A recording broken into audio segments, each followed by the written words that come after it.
I've been doing this work for over 35 years. So, does this mean Doug Weiss has been lying to the public all these years while keeping the truth hidden? He claims he's been doing marriage counseling for over 35 years, but with everything coming out now, it makes you wonder, was he really practicing what he preached? I'm the president of the American Association for Sex Addiction Therapy. I'm the executive director of Heart to Heart Counseling Center. People fly in to Colorado Springs and do intensives 3 or 5 days every week of the year. And so I've been doing this work for over 35 years. I have taken more masturbation porn histories than any man on the planet, bar none. I've been a recovering sex addict for over 35 years, and which means no porn, no masturbation, no sex outside of marriage. Taking a polygraph to prove that. In this episode of The Many Lies of Doug, we unravel the latest revelation, his connection to the Daystar scandal. But I can tell you, after years of doing sex right, I am so attached to Lisa's big green eyes, it just blows my mind. I mean, I look at those eyes and I'm thinking, I am coming home tonight. Because I am attached to her eyes, because when we have sex, we maintain eye contact. I am attached to her soul. What's your favorite things about Lisa? Oh, she's got the purest heart I've ever met. I mean, it's just, she loves and serves with excellence. Everything she does with excellence. You know, she's an amazing individual, creativity-wise. She's an amazing mom, and she runs our company. You know, we just bought a 20,000 square foot building for a counseling center. That's a lot. She runs it like a home. I mean, people just like her because she's just got this kind of like, how can I help you? Heart. Mm-hmm. You know, that's just easy. That is so much like my Joni. Oh, thank you. We can all have a great sex life. Christ died so we could have great sex. Doug Weiss, long known for portraying himself as the ultimate marriage counselor, has meticulously crafted an image of perfection, often boasting about having the best wife on earth. I mess up my wife all the time because I want more sex the rest of my life. And I just really mean it with Lisa. I love her so much. She satisfies my inner being.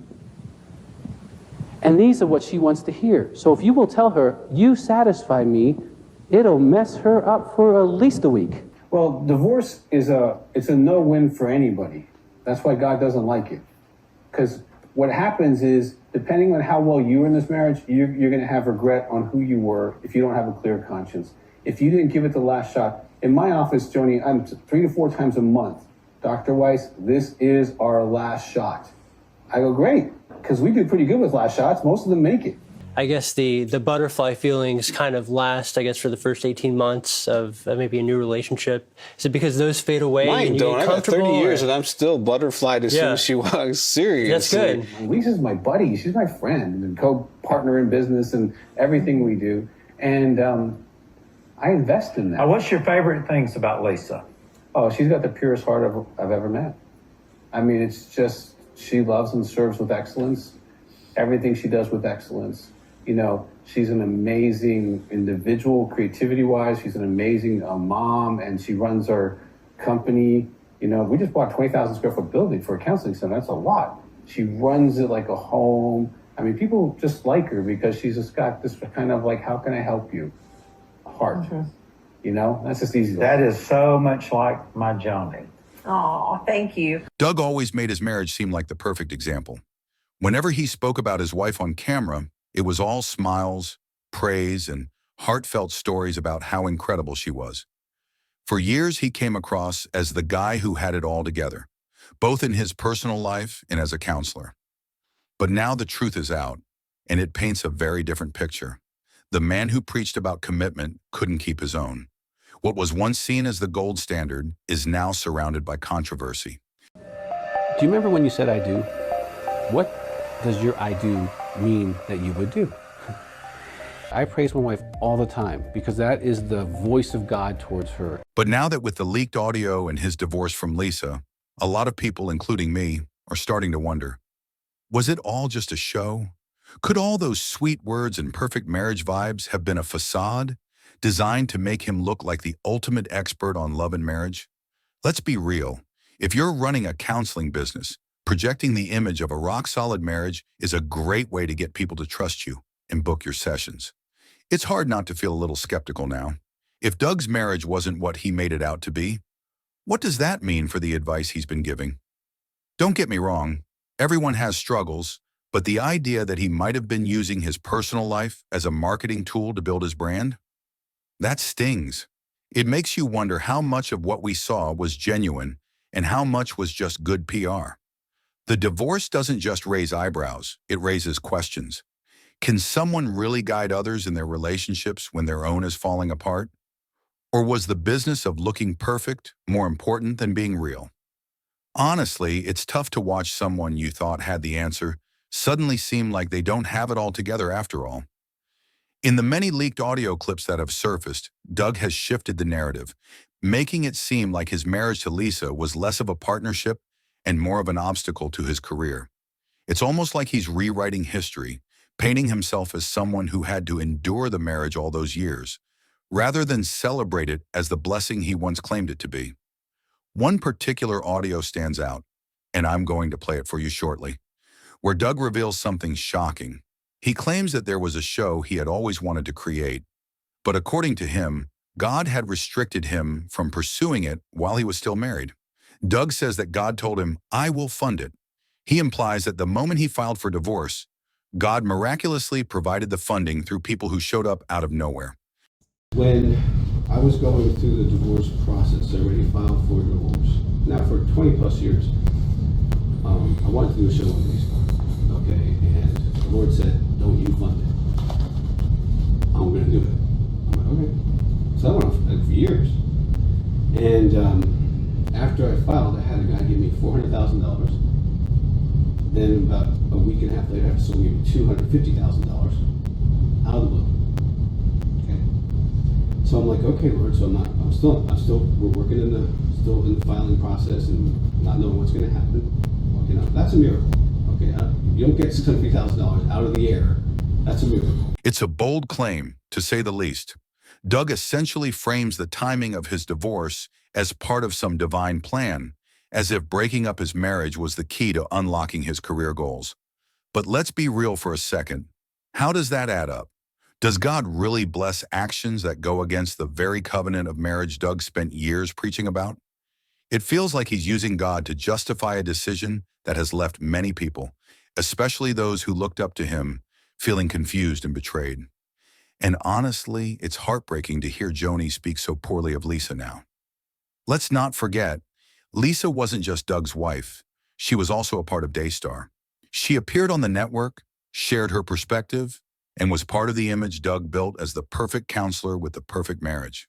What you didn't trust is I gave 1,000% to make that possible. 1,000%. My heart cried out for her to do that. Okay, I gave it 1,000%. And you're saying, oh, well, just keep doing it. I have been through an incredible amount of pain. And you're saying, Doug, damn it, just suck it up and try it again. I'm not saying that. No, I'm just saying, wouldn't that be the most honoring thing before the Lord? It's not honoring to be abused. It's not honoring to be abused. It's not honoring to be neglected. It's not honoring to be untouched and unloved. It's not honoring to do that. I have a phenomenal wife, but I know there's some really stinky ones out there, okay? I know Lisa thinks I'm amazing, okay? And I think she's... Despite all the times Doug went on camera proclaiming his love for Lisa, it seems that those words didn't hold the truth they were meant to carry. This is a lesson for all of us, not to be swayed by fancy talk, emotional declarations, or polished public personas. It's easy to get caught up in the charm of someone who knows how to speak well, especially when they sprinkle their words with spiritual language. But the reality is, actions always speak louder than words.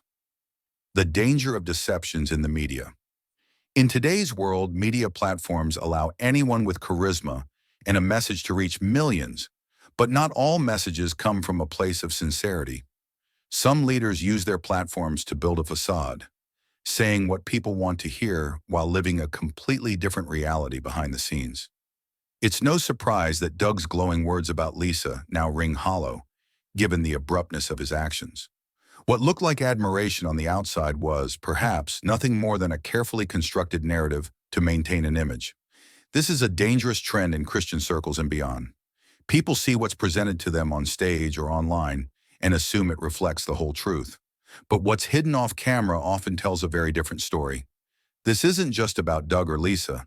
It's a broader issue of deception, especially when those claiming to represent God use their influence for personal gain, or to manipulate others. The truth has finally come out, shattering the picture-perfect image Doug created. His actions now speak louder than the words he once used to glorify his marriage. What seemed like devotion was, in reality, just another performance. The mask has slipped, revealing the hypocrisy behind the carefully crafted image. This is a wake-up call. It's time to look beyond the stage and see what's really happening behind the scenes. False teachers and wolves in sheep's clothing. Scripture warns us about false teachers, those who appear to have good intentions but lead others astray with their actions and teachings. Matthew 7:15 puts it plainly, "Beware of false prophets who come to you in sheep's clothing, but inwardly are ravenous wolves." Doug's story serves as a reminder of this warning. When leaders preach one thing but live another, they undermine the faith of their followers and damage the message of the gospel. It's critical to hold leaders accountable. A good speaker doesn't automatically mean a good heart. A public show of affection doesn't guarantee private integrity. As believers, we must test what we hear against God's word and observe whether actions align with what is being taught. Fancy talk and emotional appeals can be powerful tools of deception if we're not discerning. Thank you for watching and taking the time to seek the truth. If you found this video helpful, don't forget to like, comment, and share your thoughts below. Stay informed and don't be misled by deception in the media.